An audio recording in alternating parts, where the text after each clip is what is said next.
Ya estamos planificando lo que se viene para la otra semana. Nelson Lobos, ¿cómo estás? Bien, ¿y tú? Mari también. Sí, eso vamos a dejar aquí las palabras de rigor básicas para poder presentarnos y también que la comunidad empiece a manejar todos estos términos. Abogado, historiador, magíster en Historia UDEC y director de Historia Mapuche, que estamos con este ciclo de conversaciones. Y yo voy a transparentar porque tú acá me dejaste tentadísima respecto al mate. Para la otra semana ya nos comprometemos. Obviamente. Ahí Cintia hablar un poquito de mate, de la cultura mapuche y en la nuestra también chilena, que es tan rico de la tradición matera. Para el invierno. No solamente para el invierno. Oye, ¿y cambiaba mucho la vestimenta del pueblo mapuche en invierno y verano? Sí, por supuesto, igual que cualquier otro pueblo. Normalmente está asociado pensar en el pueblo mapuche como en dos periodos. Si uno se habla, el imaginario es como los mapuches hoy, mapuche cualquier persona, cualquier colega, amigo, vecino, mapuche en modo ceremonial y mapuche antiguo, que está llamemos, prejuicio de un tipo medio atarzanado, así, en el caso de los hombres, las mujeres igual, con una especie de taparrado, ¿cierto? Lautaro en este tremendo trabajo, lo tengo que decir, porque un trabajo yo encuentro fantástico, la estatua que está en la Plaza de Armas, pero no tiene ningún rigor histórico. Eso esa es la reproducción del imaginario, sí. No es lo que dicen las fuentes documentales de cómo era Leftraro o Lautaro. Oye, aparte que sí, pues pensando el frío, aunque mucho verano tampoco, te cuece, el país no te da para estar así. Claro, o sea, te quemas en el verano y en el invierno te da una pulmonía. Mira, nunca había hecho esa es la gracia de tener estos espacios que hacen ahí que uno se empieza a cuestionar todo esto. Palabras claves en esta conversación, tuculubún. Tuculubún es la vestimenta. Ya. Es la vestimenta. Macuñ. El macuñ es el poncho. Es Aquí le estamos aprendiendo, me cuesta un poco el macuñ con ella. El cupam es el chamal de las mujeres. Y chiripa. ¡Uy, chiripa! Me gusta. Chiripa. Sí, la gente dice, ¡oye, le salió de chiripa! Quizás de dónde vendrá eso. ¿El pantalón? Es un pantalón que por ahí podría estar en alguna de las imágenes, que es un pantalón medio abombachado. Es parecido a la bombacha de los gauchos. Pero es más corto, llega hasta... en realidad hay distintos largos. Hay a lo mejor los que conozcan el libro sobre Pascual Coña, hay una tapa clásica donde colocaban a un viejito ahí, un lonco, que estaba con una chiripa larga hasta los tobillos. Ahí estamos con este desglose, estas palabras claves que vamos a estar abordando el día de hoy como respecto al vestuario de los mapuches. Entonces decíamos tuculubún. Sí. Ahí está, vestimenta, sumel.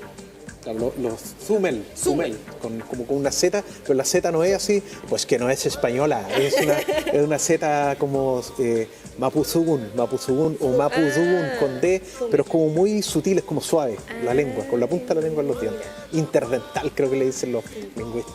Mira, ahí para ir aprendiendo. Chiripa, como señalábamos, pantalón, cupam, el chamal y el macuñ, que ahí me cuesta la ñ, el poncho, ahí dentro de las... Macún también le dicen, ¿no? Claro. ¿Cómo macún? Con N nomás. Con N, claro, también puede ser. Se entiende.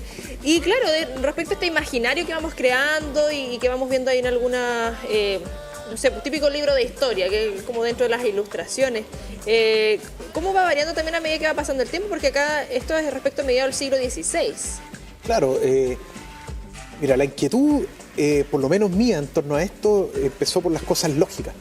Claro, se ve estos guerreros desnudos que van a pelear contra... Y todos con caluga. Claro, y todos con caluga y que van a pelear contra estos españoles, 150 españoles contra 4.000 personas que atacaban desnudas medio atarzanados, así que los mostraban.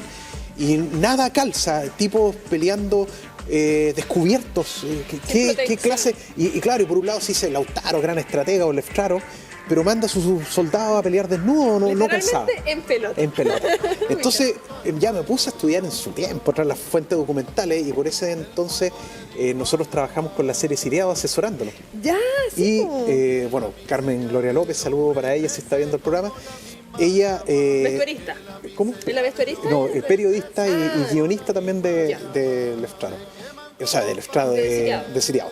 Y resulta que ella se atrevió a cambiar el concepto de acuerdo a las fuentes documentales. ¿Y cómo te describieron las fuentes documentales?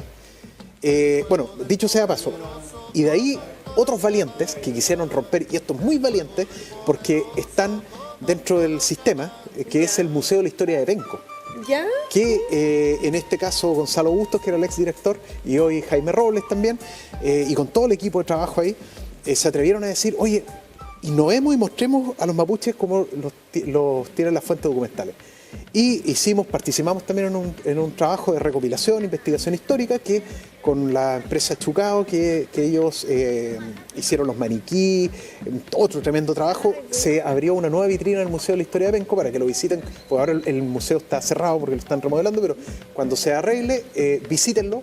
Está súper interesante y súper rupturista. Y ahí se colocó cómo están las fuentes documentales del siglo Nelson, XVI. yo me voy a poner patú al tiro y lo cerramos al aire, porque para que no digas que no.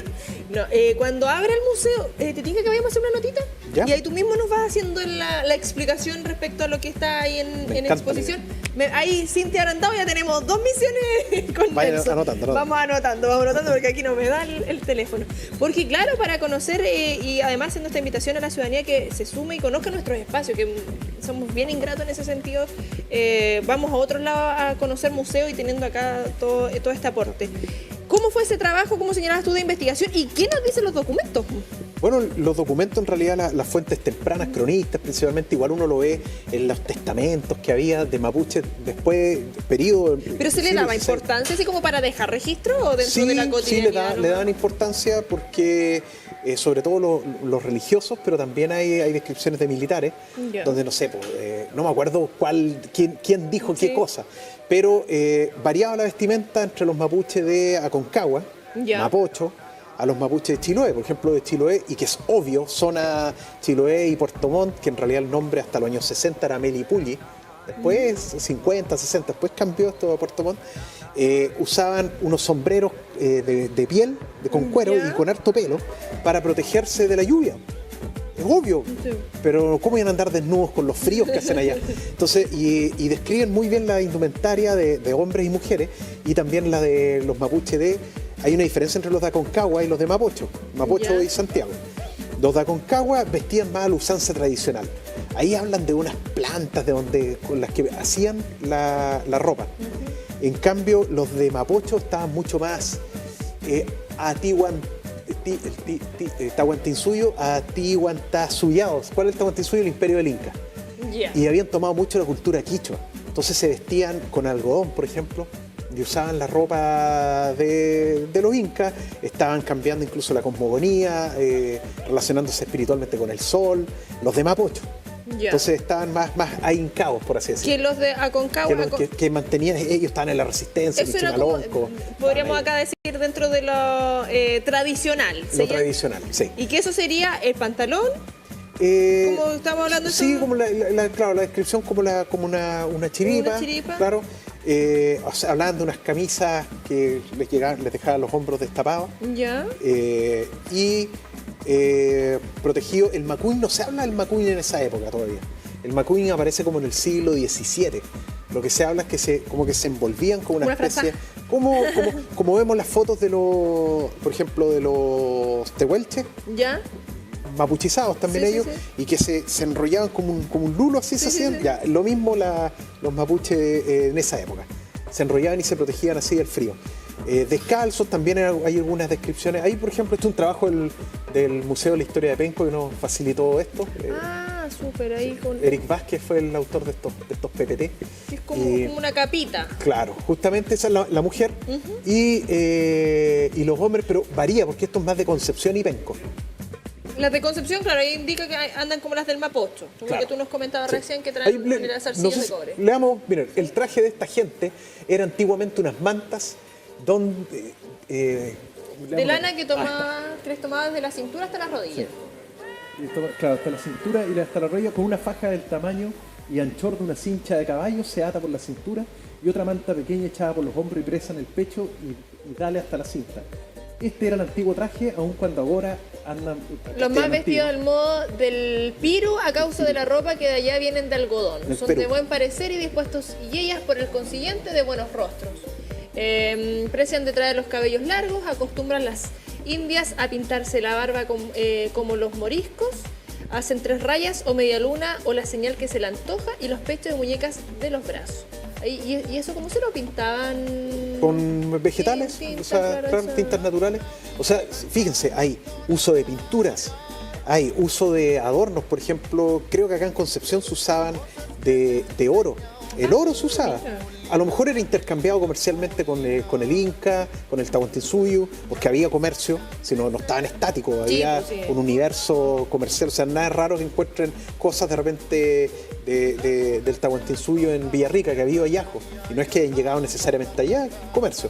Entonces, esto, y eso va variando de territorio en territorio. Pero también tenemos la ropa de guerra, la vestimenta de guerra que la están pasando aquí en la... Claro, porque no iban a andar ahí con el taparrao. Peleando, claro. Entonces, aquí, por ejemplo, la araucana de Alonso Ercilla Zúñiga. Estas son las cosas, no sé si la puede poner el señor director. ¿Podemos volver a la lámina anterior ahí en dirección para lo que nos indica ahí desde la lámina de Alonso Ercilla? Ahí están haciéndole el... Porque Alonso Ercilla, que es la araucana, que a la generación antigua le enseñaban a aprendérsela de memoria. Criados con eso. Entonces, no obstante de que la araucana describe cómo era Leftrar o Lautaro, lo representaban en pinturas y en los monumentos, los bustos, de manera totalmente diferente. Dice, del grato mozo el cargo fue aceptado, el favor que el general le daba, aprobólo el común aficionado, si alguno le pesó, no lo mostraba y por el orden y... uso acostumbrado, el grau copolicán le trasquilaba, dejándole el copete de trenza larga, insignia verdadera de aquel cargo. Luego Diego de Rosales se dice de él, el cabello quitado solo con un copete que se dejaba por insignia de general, que era como para hacer la distinción. Claro, el copete era trenzado, o sea, aquí el copete va aquí en la puntita de la cabeza, como el que se dejó Ronaldo como el año 2006, cuando... ¿Y todo? ¿2012? 2002. En el Mundial 2002 que se dejó acá, ese es un copete. Yeah. Y acá es trenzado con Alonso, lo dice Alonso Ercilla. Y Alonso Ercilla era tan leída la araucana, pero a Lautaro no lo mostraban con la cabeza trasquilada, no lo mostraban con... Dicen que usaba peto de acero español, que le quitó a algún soldado español en la guerra, que usaba una camisa color granada. Que usaba chiripa, obviamente. Sí, entonces un Lautaro totalmente distinto. Lo mismo con, Caupolicán, lo mismo con todos los de esa época. Y los guerreros mapuche, por ejemplo, incorporaban una cabeza de un jaguar.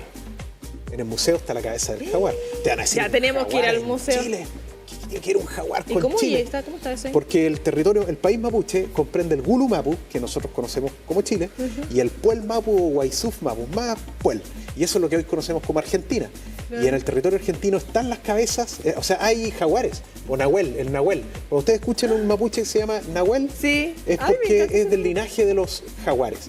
Entonces, ¿por qué usaban estas cabezas? Porque la cabeza le daba el espíritu del jaguar, hay una lógica totémica ahí, el espíritu del jaguar apoyaba a este guerrero y él tomaba las características del jaguar cuando iba a la guerra. Esto es como Black Panther. Una cosa así.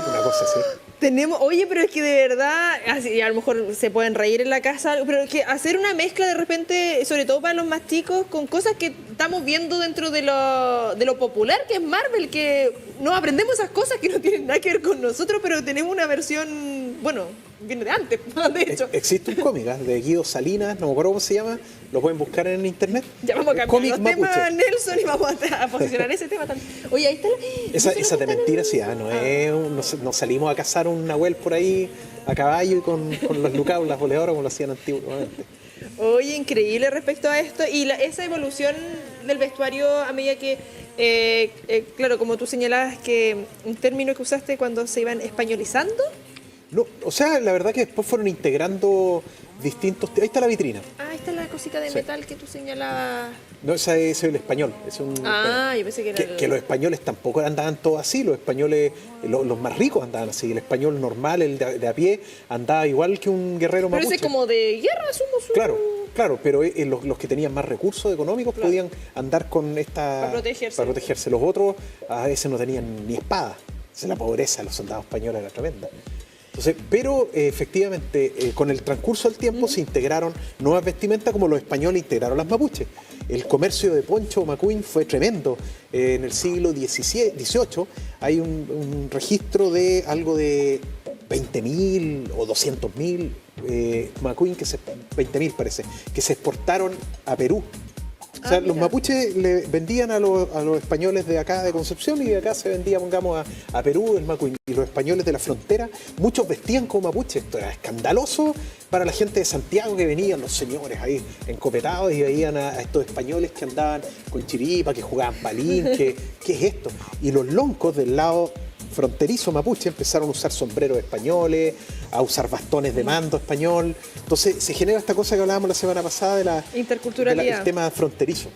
Nelson, y lo que significa también esto a medida que va pasando el tiempo y que, bueno, respecto por ejemplo ahora cuando se enseña en los colegios, tenemos como un imaginario respecto a la vestimenta, lo mismo que pasa, no sé, pues tipo septiembre y ya, nos vamos a vestir con la vestimenta de nuestros pueblos originarios, norte, centro, sur. Y como que a veces, claro, quedamos como con esa imagen, no con dentro de la cotidianidad, cómo vamos cruzando eso y cómo también vamos acercando esto a las nuevas generaciones.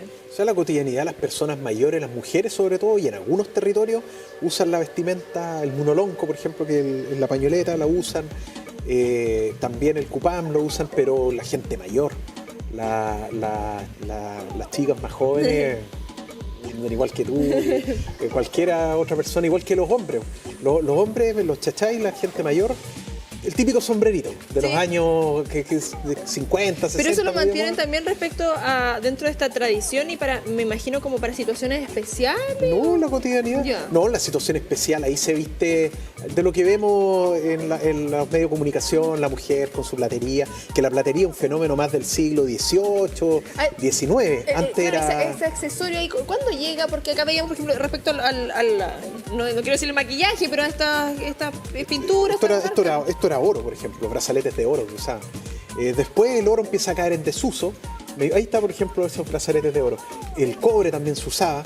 Y eso probablemente tiene que ver con que llegan los españoles preguntando por oro, por oro, por oro. Entonces ya te hacen trabajar en las minas de oro. Aquí en Quilacoya, por ejemplo, en Hualqui, el río Quilacoya, ahí había minas de explotación de oro. Y ya no quiero saber nada con el oro. Entonces mejor trabajemos otro metal, que la plata. Que la plata, registros de uso temprano hay poco. De cobre hay mucho.